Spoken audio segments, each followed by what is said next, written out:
ఓం గం గణపతయే నమః. ఓం జ్ఞానానందమయం దేవం నిర్మలస్ఫటికాకృతిం ఆధారం సర్వవిద్యానాం శ్రీ హయగ్రీవముపాస్మహే. శ్రీ హయగ్రీవాయ నమః. జ్ఞానసిద్ధిని వీక్షిస్తున్నటువంటి ప్రేక్షకులందరికీ కూడా మే మాసంలో ఈ కుంభరాశి వారికి గ్రహాల యొక్క గోచార గ్రహస్థితులను కనుక మనం గమనించినట్లయితే, ముఖ్యంగా వీరి యొక్క జన్మరాశికి 5వ స్థానంలో ఉన్నటువంటి గురుడు ఈ మాసాంతము శుక్రుడి యొక్క అనుగ్రహం ఎట్లా ఉందంటే, ఏది ముట్టుకున్నా బంగారమే, ఏది ముట్టుకున్నా వెండేనా అన్నట్టుగా ఉంటుంది. గురు శుక్రుల యొక్క అన్యోన్యత భార్యాభర్తల మధ్య మంచి సౌఖ్యాన్ని, సంతాన యోగాన్ని కలిగించేలాగా ఉంటుంది. మంచి ధన లాభాదులు, సంతానపరమైనటువంటి సుఖ సౌఖ్యాదులు, అది ఏ రకంగానైనా సరే. విదేశాల్లో ఉన్నవాళ్ళు మీకు ధనం పంపించవచ్చు, విదేశాల్లో ఉన్న వాళ్ళని మీరు చూడడానికి వెళ్ళచ్చు. చదువుకునేటటువంటి విద్యార్థులకి ఉన్నతమైనటువంటి విద్యల యందు మంచి ఆకర్షణ, మంచి కాలేజీల్లో చేరటము, ఉన్నత విద్యల గురించి చక్కటి విద్యాభ్యాసాన్ని అలవర్చుకోవటము, తండ్రి యొక్క ఆర్థిక సహకారము, ఇవన్నీ కూడా కుంభరాశి వారికి అత్యంత అనుకూలమైనటువంటి, ముఖ్యంగా కోణ దృష్టి గురు శుక్రులది కుంభరాశిలో పడుతుంటే ఎన్ని దోషాలున్నా సరే ఈ గురు శుక్రుల యొక్క కోణ దృష్టి వారు ఉన్నటువంటి స్థానస్థితి అఖండమైనటువంటి యోగాన్ని ప్రసాదిస్తూ ఉంటుంది. ఏదైనా సరే స్టాక్లో కానీ, షేర్స్లో కానీ, పంద్యాల్లో కానీ వీరు డబ్బులు పెట్టినట్లయితే చక్కటి ధనాదాయం కలుగుతుంది. వీరు అనుకున్న సంకల్పం అంతా కూడా సిద్ధించే అవకాశం శుక్రుడు ఇస్తున్నాడు, ఈయన ఇస్తున్నాడు. ఎందుకంటే ధన భాగ్యాధిపతి, చతుర్థ భాగ్యాధిపతి అయినటువంటి ఈ శుక్రుడు, అట్లాగే ధన లాభాధిపతి అయినటువంటి గురుడు, ఎటు చూసినా కూడా మంచి ఉన్నతమైనటువంటి విద్యాభ్యాసము, ఉన్నతమైనటువంటి విద్యలకి డబ్బు ఖర్చు పెట్టడము, మంచి కాలేజీల్లో చేరడం ఇవే సూచిస్తున్నాయి. ప్రేమించుకున్నటువంటి వ్యక్తులకి ప్రేమలో అనుకూలత, తల్లి తండ్రి యొక్క అనుకూలత కలగడానికి అత్యంత అవకాశం కనిపిస్తోంది. గృహంలో భాజాలు, భజంత్రీలు మోగి ఉన్నతమైనటువంటి కళ్యాణ ఘడియలు కూడా కొంతమందికి ఈ కుంభరాశి వారికి ఈ యొక్క కలయిక చాలా విశేషత్వాన్ని ఇస్తుంది. గృహాన్ని కొంటారు, గృహంలో కావలసిన వస్తు సముదాయాన్ని కొంటారు, కొంతమంది వాహనాన్ని కొంటారు. అట్లాగే దూర ప్రాంత ప్రయాణాలు చేస్తూ ఆనందంతో, సంతానంతోనూ కుటుంబ సభ్యులతో ఆనందంగా ఉండడానికి ప్రయత్నం చేస్తారు. ఏదైనా సరే కుంభరాశి వారికి వారి యొక్క ఇంట్లో బంధువుల ద్వారా కానీ కాస్త శుభవార్తలు రావటము, వారి ఇంటికి వెళ్ళటము, ఆనందాన్ని షేర్ చేసుకోవటము, విందు వినోదాల్లో పాల్గొనటము, ఇలాంటి ఎన్నో శుభాలు కుంభరాశి వారికి అంత లాభకరంగా కనిపిస్తుంది. అయితే కుంభరాశి వారికి మే 14వ తారీఖు వరకు కూడా సప్తమాధిపతి అయినటువంటి రవి భగవానుడు 3వ స్థానంలో ఉండటం చాలా విశేషప్రదం. వ్యాపార గ్రహమైనటువంటి బుధుడితో కలిసి ఉండటం, వీరు ఆలోచించే తీరు, వీరికి ఉన్నటువంటి ప్రణాళిక తీరు, అట్లాగే వీరికి ఉన్నటువంటి ఆకస్మిక నిర్ణయాల మార్పు వలన కొంత అన్యోన్యత, కొంత ఆగమ్య గోచరం కనిపించినప్పటికీ కొంతమందికి అయితే కనుక ఉద్యోగ అవకాశాలు మే 14 లోపల వీరు చేసే ఇంటర్వ్యూల్లో మంచి తెలివితేటలు ప్రదర్శించి వీరికి ఉన్నటువంటి జ్ఞానాన్ని సముపార్జనగా చేసి లౌక్యకరమైనటువంటి, లోకహితోక్తమైనటువంటి వీరికి ఉన్నటువంటి విద్యా జ్ఞానాన్ని, చతురతని, ఈ రవిబుధుల యొక్క కలయిక ఎలా ఉంటుందంటే కొట్టాట్రా జాక్పాట్ అనేటటువంటి పరిస్థితి కనిపిస్తుంది. అంతటి మంచి ఇంటర్వ్యూలో మీ యొక్క మేధస్సుని, జ్ఞానాన్ని అవతల వాళ్ళు ఎప్రిషియేట్ చేసేటటువంటి పరిస్థితి కనిపిస్తుంది కుంభరాశి వారికి. ప్రయాణాల యందు చాలా చాలా సౌఖ్యము కలగడానికి అవకాశం ఉంది. సంతానము మీకు ఏదైనా సహాయం, ఆర్థిక ధన సహాయం చేసే అవకాశం, మీకు సమయానికి ఏదైనా కావాలంటే వ్యాపారంలో మీకు ధన సహాయం చేయడానికి పిల్లలు ముందుకు వస్తారు. వ్యాపారపరమైన ఆలోచనలు వృద్ధి చెందుతాయి. అట్లాగే కుంభరాశి వారికి దూర ప్రయాణాలు, దగ్గర ప్రయాణాలు చాలా లాభిస్తాయి మే 14 వరకు కూడా. మే 14 తర్వాత రవి ఎప్పుడైతే చతుర్థంలో అడుగు పెడతారో అప్పుడు కాస్త విద్యార్థులకి విద్య ఎందుకు కొంచెం జాగ్రత్తలు తీసుకుంటే కనుక మంచి లైఫ్ దొరుకుతుంది. గృహంలో కాస్త ఇబ్బందులు తలెత్తే అవకాశము, తల్లి యొక్క ఆరోగ్య విషయంలో కావచ్చు, తండ్రి యొక్క అనుకూలత, ప్రేమ తగ్గటము కావచ్చు ఈ కుంభరాశి వారికి కనిపిస్తాయి.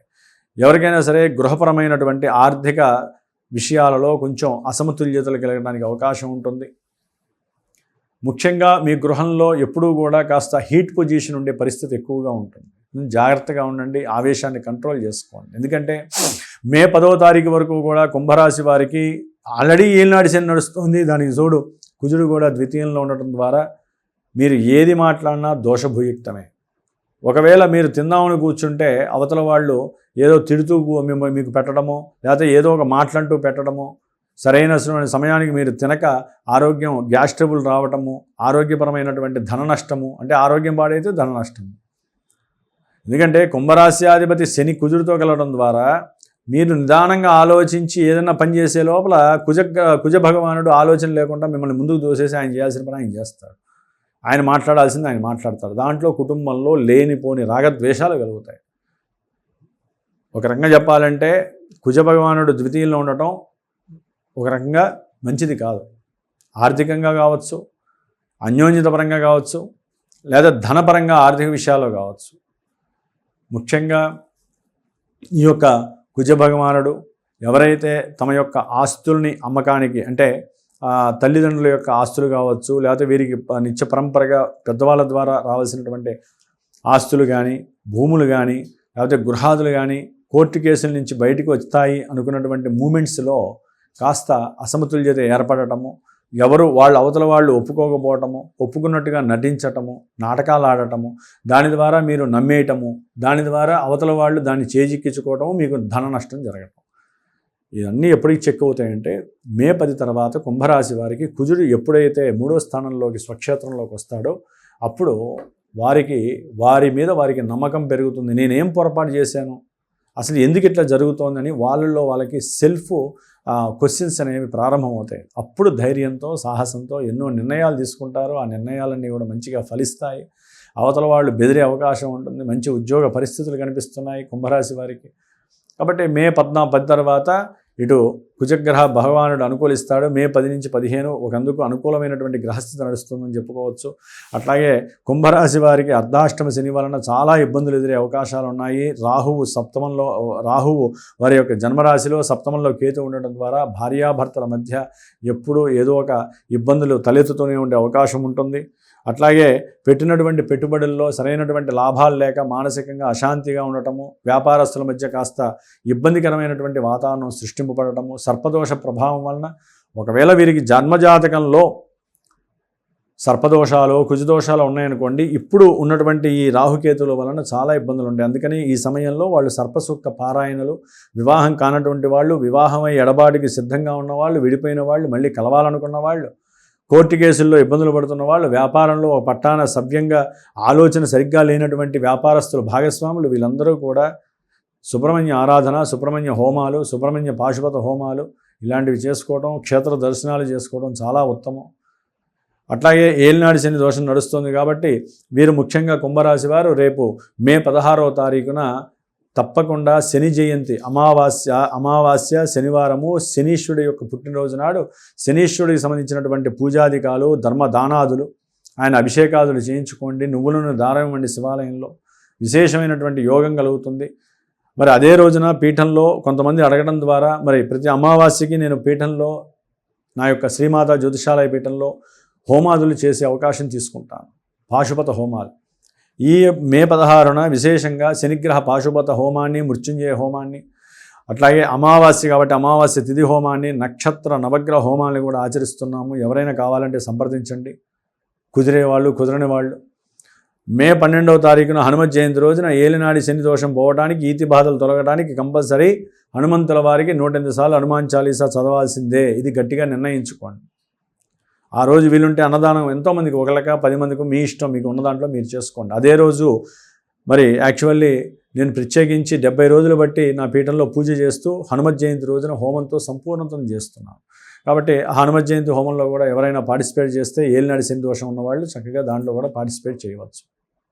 కాబట్టి ఏదేమైనప్పటికీ కుంభరాశి వారికి ఇన్ని లాభాలు ఉన్నాయి, ఇన్ని దోషాలు ఉన్నాయి, ఇన్ని ఇబ్బందులు ఉన్నాయని చెప్పి ఫీల్ అవ్వకండి. ఎన్నో లక్షల కోట్ల మందికి ఈ రాశి, ఈ నక్షత్రాలు ఉంటాయి. కాబట్టి జన్మజాతకం బేస్ చేసుకొని దాంట్లో జరుగుతున్నటువంటి లగ్నం ఏంటి, దాంట్లో ఉన్నటువంటి దశలు, అంతర్దశలు, ప్రజెంట్ గోచారంలో ఏ భావాలను సూచిస్తున్నాయి, ఏ ఫలితాలని సూచిస్తున్నాయో సరైన గురువుని ఎంచుకొని ఆ గురువు చెప్పేటటువంటి ఆ జ్యోతిష్యాన్ని చక్కగా వినండి. చాలామందికి మా రాశిది పెళ్ళి ఎప్పుడు అవుతుందండి, మా రాశిది మాకు విద్య అవ్వట్లేదు, లేదా మా అబ్బాయి మాట వినట్లేదు, మా రాశిది మాకు అన్నీ ఎప్పుడు కష్టాలే, దరిద్రాలే, రాశుల వలన కష్టాలు, దరిద్రాలు, భావాలు జపదినమండి. మన జాతకం మనం పుట్టినప్పుడు ఉన్నటువంటి జన్మజాతకము, లగ్నము, లగ్నాధారితంగా మనకు నజిగేటటువంటి దశలు, అంతర్దశలు, అవి గోచారంలో ట్రాన్స్లేట్ ఎట్లా అవుతున్నాయి, ఈ రెండింటినీ కూడా చక్కగా అన్వయించుకొని మీకు ఒక పరిష్కారం చెబుతాడు గురువు. ఆ పరిష్కారం మీ ఓపికను బట్టి మీరు చేసుకుంటే చక్కటి లాభాలు కలుగుతాయి. మనకి వచ్చేటటువంటి ఆ సునామీ లాంటి ఫోర్సెస్, నెగిటివ్ ఫోర్సెస్ని తగ్గించుకునే ప్రయత్నమే రెమెడీస్. కాబట్టి పరిహారం ఒక గురువు ద్వారా జన్మజాతక రీత్యా మీకు నడుస్తున్నటువంటి దశాంతర దిశల రీత్యా చేసేటటువంటి పరిహారమే సరైన పరిహారం.